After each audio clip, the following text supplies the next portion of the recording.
Deep Water by Watkey, Chapter 26 through 30. Except for some short pieces of sun-bleached line, the dock was empty of anything I could use to reach Shane. Then I saw a thinner rope and a cable dangling from above. I looked up to see the cable attached to a crane near the top of the rig. The rope had a hook on the end and seemed to lead to what looked like a smaller winch. I started up the stairs again until I was standing on the first level of the rig. Judging by the rope, spools, and barrels and other equipment, I guessed the space was some sort of staging area for supplies. There was even a gate in the railing designed to swing open and accept materials transferred from below. I examined the winch and saw that it was electric, but it also had a manual crank that operated much like the ones we had on boat trailers. I flipped the cog lock on it and began spooling offline. When the hook at the end was below the mooring dock, I relocked the cog and hurried back down. On the dock again, I grabbed the winch hook and fastened it around Shane's mooring rope. Then I untied the mooring rope from the cleat. "Hold on if you can, Shane," I shouted below. "I'm going to try to pull you up." I hurried back to the winch and began cranking the handle by pressing against it with the undersides of my wrists. 80 feet below, the mooring rope arced out, and I saw the dark speck at the end of it slowly moving toward the rig. I tried to recall exactly where I'd tied the line to him. I didn't want him getting pulled by an arm or, even worse, his neck. His BCD. It's tied to the straps of his BCD. That's good. As good as it can be. I kept cranking. The angle of the mooring rope straightened. I could no longer see Shane, but I knew by the angle and the tension that he was about to be lifted from the water. I pinched the winch rope with an outstretched arm and counted the clicks of the cog. 3 clicks reeled about a foot of rope. 3 clicks per foot. 20 feet. 3 times 20 is 60, less the 3 clicks I just did. So 57. I began cranking again and counting cog clicks. When I got to 50, I saw Shane below, dangling by his BCD. I hurried off 7 more clicks and dashed back down to the dock. When I arrived, I found him swinging outside and above the railing. I grabbed one of the short pieces of line lying on the grate, climbed onto the railing, and tied it to the winch rope over his head. Then I climbed down again and pulled on the line until he swung over the deck. I tied it off to leave him suspended before me at eye level. I was so happy I felt like crying. "Hey there," I said. "Hey," he muttered. I was reminded that he was in no condition to celebrate or even know what was happening. "Hold on," I said. "This might hurt." I pulled my dive knife, got under him, and cut the winch rope from his wrist. Shane came falling on top of me, and both of us went down to the deck in a heap. I lay there for a moment, allowing myself a small rest while my hands throbbed in pain, but it wasn't long before I knew I needed to keep moving. We needed water and warmth, while I still had the strength to get it for us. The first thing I had to do was stabilize Shane. Concerned that he might roll overboard in his delirium, I retied the line on his BCD to the steel grate so that he could move only a foot in either direction. Then I stood to go. "I'll be back," I told him. I returned to the staging area near the winch and looked over the piles of equipment. Seeing nothing I could use, I tried the knob on a steel door to my left. The knob turned and the door swung inward in creaky hinges, releasing a breath of hot, musty air. I only stared into the dark interior for a moment before I realized it was useless trying to find anything in there without a light. Then I backed away and looked further along the outside of the rig. Down from me were 2 lifeboats. They were the enclosed models, bulbous pods with windows down the side and a hatch on the top. I knew they usually carried survival supplies. I made my way to the first boat, and after a few minutes, with limited use of my hands, I was able to figure out how to get the entry door open. I dropped inside, and there was just enough light coming through the hatch and windows to see rows of benches and a tiny control room forward to drive and steer the vessels. It looked like it would hold about 20 people. In the aisle between the benches was a long storage box. I lifted the lid and searched inside. It was too dark to see anything, but one by one I felt things, and lifted them up to the light and examined them. It wasn't long before I'd collected a pack of emergency thermal blankets, 6 bottled waters, and the first aid kit. I shoved these items out of the hatch and climbed up after them. Back on the deck, I opened one of the waters and took a small swallow and felt the liquid soak into my tongue and roll down my throat like rivulets through a desert. I took another swallow and savored it for a moment before reminding myself that Shane was waiting. I gathered 2 more bottles and the blankets, then hurried back to the stairs. I untied Shane from the mooring line and sat him up. I took his mask from around his neck and poured water onto his mouth, most of it running down the side of his face. Then he tasted it, and I poured again and he swallowed. I removed his BCD and, through much effort and pain, tugged off his fins, booties, wetsuit, and skin suit until he was wearing nothing but his swim trunks. After a short rest, I spread his wetsuit behind him like a mat, rolled him onto it, and shoved the BCD under his head for a pillow. I tore open the pack of emergency blankets and found 6 of them inside. They looked like nothing more than thin reflective plastic, but I knew they would help preserve Shane's body heat. I pulled him up again and got one of the blankets behind him and let him back down.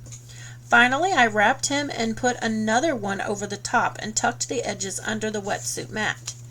"That'll help until the sun comes up," I said. "Here's more water." I poured another swallow into his mouth. He tasted it and gulped and brought his hands up to clutch the bottle. I let him have it and watched for a moment as he shivered and took a drink and breathed and took another drink. "I'm going back up," I said, "to find more supplies. You okay?" He lowered the bottle and nodded. I started up the stairs again, slowly this time, finally able to relax and focus on myself.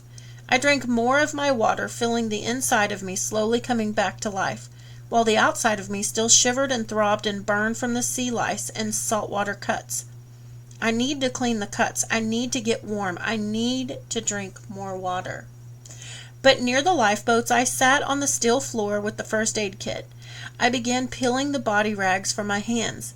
Some of the cloth tears were punched into the cuts and pasted with blood into the open wounds. When they popped free, the pain made me gasp and stop and take deep breaths. When I was done, my hands were dripping with blood, but I managed to tear open a package of gauze and used it to staunch the bleeding. After a couple of minutes, I let go of the gauze and pulled off my booties and struggled out of my wetsuit until I was completely naked. Then I pushed myself up and got a bottle of alcohol from the first aid kit. I opened the bottle and poured it on my legs. I clenched my teeth and gasped at the chemical worked into the wounds like liquid fire. Once the pain subsided, I took a few deep breaths and steeled myself for the worst of it. I put the bottle under my chin and tilted it over both my hands at once. The pain was almost more than I could take. I dropped the bottle and screamed and lay back with my hands out at my sides. I felt like I was holding my fist in pots of boiling water, teetering on the verge of blacking out. I stayed paralyzed, taking deep breaths and waiting for the agony to end. After a few minutes, the alcohol had done its work, and I forced myself up again and tore open several bandages, pressed them over the wounds, and wrapped them with more gauze. I was racing against my body, trying to patch it up before I passed out. Finally, I rolled over and grabbed another one of the survival blankets, ripped it open with my teeth, and gathered it around me. Then I balled up like a baby and sobbed. I opened my eyes to stare out over the blue expanse of the Gulf. The sun was just above the horizon. It was strange not to hear the cries of seagulls feeding in the dawnlight, but I knew we were too far from land to see birds. All I heard was the slurping of the swells rising and falling through the understructure of the rig, the breeze whistling around the steel, and thunder rumbling in the distance. I rolled out of the blanket and onto my back to feel the breeze over my naked body. It felt so good to be dry again. The air over my skin killed the sea lice and brought instant relief to the sores and sunburn. I lay there for a moment, thankful for every second I wasn't back in the cold grips of the Gulf water below. But it was only a moment before I felt my legs and palms throbbing again. I brought my hands before my face and studied them. The rough bandaging job I'd done had held, but the gauze was already bloody and needed changing. I crawled on my forearms to the railing and looked down. Shane had rolled onto his side and appeared to be sleeping. I backed away, got to my feet, and clutched the emergency blanket around myself. I sensed there was no one but the two of us for 100 miles, but I still couldn't bring myself to stand completely exposed on a high platform. I looked around. All about me was the massive rig in its state of eerie abandonment. The door I'd peered into earlier was still open, and I approached it and looked inside. In the faint light, I saw shelves of valves and rubber hoses and racks of iron pipe, boxes of nuts and bolts and other spare parts. To my left was a long counter with wrenches, screwdrivers, and other tools scattered across it, like someone had been working there and hurried away before cleaning up. I flipped a light switch and nothing happened. I opened the door wider and saw a stack of shelves to my right. On one shelf was a box with that read jumpsuits and another not far from it that said safety glasses and hard hats and gloves. The gloves would enable me to better use my hands while they healed, and the jumpsuit was something to cover up with. I grabbed 2 pairs of gloves and the 2 smallest jumpsuits I could find and left the room. I sat down beside the lifeboats and got into my new outfit. It was a little big, but once I tucked the pant legs into my boots, it worked fine. Then I pulled on the gloves, happy they were big enough to fit over my bandaged hands. Finally, I grabbed the other jumpsuit, along with 2 more bottles of water I'd pulled from the lifeboat, and left to check on Shane. As I descended the stairs, I saw him roll over and look at me.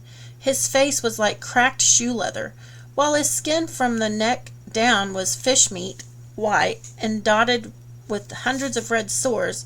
As bad as he appeared, I knew I probably looked worse. "Why are you dressed like that?" he said. I sat down beside him. "I'll tell you later," I said. "Drink some more water." "How'd we get up here?" he said. "I pulled you up," I said, "with the winch." I helped him sit, and we both opened the bottles and began drinking. "Where is everybody?" he asked. "I think we're it," I said. "I think it's abandoned." "How can this thing be abandoned?" "I don't know, but I haven't heard any engines running, and I haven't seen anyone. I did find a storage room full of equipment. It wasn't even locked." "Equipment like that jumpsuit?" "Yeah, and I brought one for you too." "What's with the gloves?" "I hurt my hands. They're fine." After we'd each finished our water, I unfolded the jumpsuit and passed it to him. "Try it on," I said. "There's more if it doesn't fit." "I'm fine like I am," he replied. "It feels good being out of that wetsuit." "Well, you better put on your booties if you want to walk on these steel grates." After Shane pulled on his booties, I helped him stand. He steadied himself against the railing and looked down at the swells below. "Think you can walk upstairs?" I asked him. "Yeah, but I might need some help. My legs are kind of shaky." I helped him up the stairs, and by the time we were at the top, he was almost walking on his own. I led him over near the lifeboats. "I got the water and stuff out of one of those boats last night," I said. "There's more survival gear in there if we need it." "Food?" "Probably. Let's sit here and rest for a few minutes," I said, "and drink some more water. We need to hydrate." "Sure," he said. "Then we'll go exploring and see what we can find." We lay in the shade outside of the storage room resting and drinking water. After a while, Shane said he was feeling better and he wanted to check out the lifeboats. I waited while he climbed into the first one. I heard him bumping around inside for a few minutes before he poked his head out of the hatch.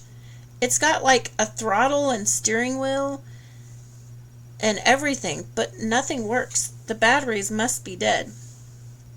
"Did you see more bottled water?" "Yeah, like 3 or 4 cases." "Good. Look for an EPIRB." "What's that?" "Like a satellite signaling device. It's about the size of a handheld radio." Shane ducked into the boat again. He reappeared, and moments later he held up an EPIRB for me to see. "Like this?" he said. I felt my spirits soar. "Yes," I said, "that's it." Shane shook his head. "Battery's dead," he said. "What's the date on it? It should have an expiration date." Shane studied it. "Says 2014. I sighed. "That's 3 years ago. Yeah, it's dead. Check the other boat." Shane crawled into the second lifeboat. It wasn't long before he reappeared, shaking his head. "Expired," he said. "See if there's a flashlight that works," I said, "and get the rest of the water." Shane found a battery-powered lantern and still held a charge. He passed it to me along with a few more bottles of water. "There's some chocolate bars and blocks of energy food," he said, "and some flares." There's a bunch more survival stuff we can use. I waited for Shane to climb down from the lifeboat. Let's go look inside, I said. How about the other lantern out of that first lifeboat? I really didn't want to have to carry anything with my hands like they were. No, I said, let's save it. I'll just follow you. Shane turned on the light and we entered the storage room. Smells like a wet dog in here, he said. I guess it's been shut up for a while. He passed the light across the floor and on the shelves. This is crazy, he said. There must be thousands of dollars worth of stuff in here. At the back of the room was a door. Let's see what's through there, Shane said. He pulled the door to him and passed the light over the hall. I hope there's no dead people in here. Shut up, I said. Reminds me of zombie movies. If you want me to come with you, then stop talking about dead people and zombies. I love scary movies, he said. You like watching them, not being in them? He moved slowly down the hall. It was even more hot and musty than the storage room. We came to an open door on our left, and I watched as Shane moved the light over its interior. Like an office or something, he said. Look, there's still a computer on the desk. I peered over his shoulder and saw a desk with the computer monitor and keyboard surrounded by papers and a few fallen ceiling tiles. What's the date on the papers? I asked. Shane looked at them. 2012, he said. Surely this rig hasn't been abandoned for 5 years. Shane didn't answer me. He tried the computer's power button, but nothing happened.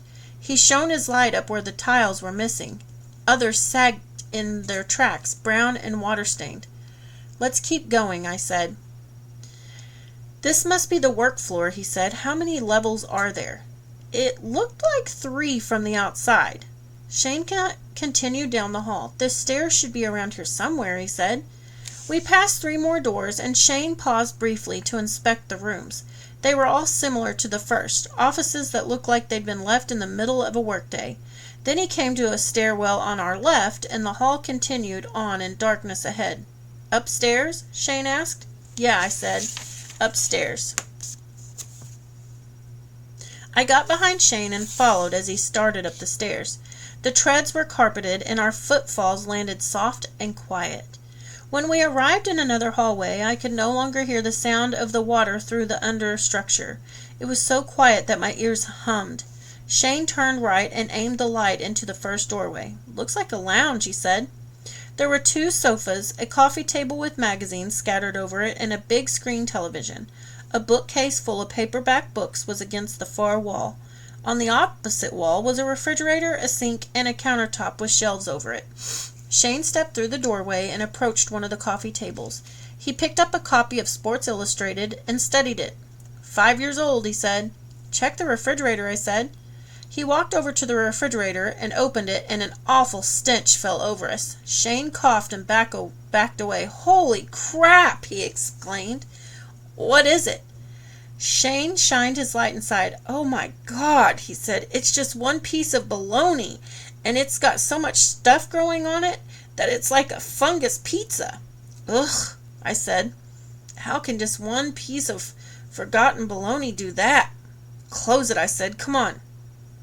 Shane coughed again and shut the refrigerator door. The next room we came to was a galley. It was more than a small cafeteria, looking like it could feed 100 people.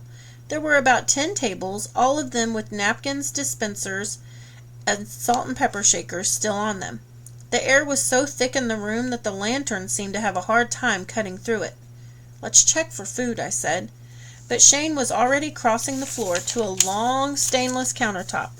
He went around the counter and through 2 swinging doors into the kitchen. Pots and pans and cooking utensils hung from the walls and ceiling. The stove and countertops were clean except for bits of fallen ceiling tile. I approached a sink and turned the faucet. Nothing. Shane turned the gas knob for the stove. Nothing. I doubt anything works, he said. Shane opened a drawer full of forks, spoons, knives, and other utensils. Plenty of silverware, he said. Can opener and all kinds of stuff. They should have a pantry, I said. Maybe we'll find some canned food. How long does canned food keep? He asked. I don't know, I said. Shane shone the light around until we saw a door at the rear of the kitchen. We entered into another room equally as large. Along one wall were shelves of scattered cooking supplies, industrial-sized cans of shortening, gallon jugs of vegetable oil and spices. Then Shane turned the light on the other wall, and we saw more shelves with a few cans of fruits and vegetables. Next to that were more cans of tuna fish and other meats. "It's something," he said. "Yeah," I said. Shane shone the light on the back of the room where he saw a freezer door. "No sense checking that," he said. "Probably a giant piece of bologna in there." I smiled at his joke. "Shine back on the cans," I said. "We can take something with us." I put a can opener in my pocket and got a large can of peaches and put it under my arm. Shane started back the way we'd come. "There's got to be like some kind of emergency phone on here," he said, "or a control room with communications equipment." I followed him back to the stairs where we ascended to what I assumed was the top level of the rig. Then he turned down another hall. It seemed like the deeper we traveled into the rig, the more stale and thick the air became. I was starting to feel a little queasy breathing it in. "I think we're somewhere in the middle of this thing," Shane said. "We need to go to the edges to find out an outside door or a window. Some fresh air," I said. "Yeah," he said, "this place is rank." I continued down the hall, passing more doors and not even stopping to look inside. We came to another staircase, and Shane turned toward it and started up. I saw sunlight falling across the floor as we neared the top of the stairwell. We entered a small room with windows and an exit leading outside. Beyond was a helicopter pad. "Let's get some air," Shane said. "Gladly," I said.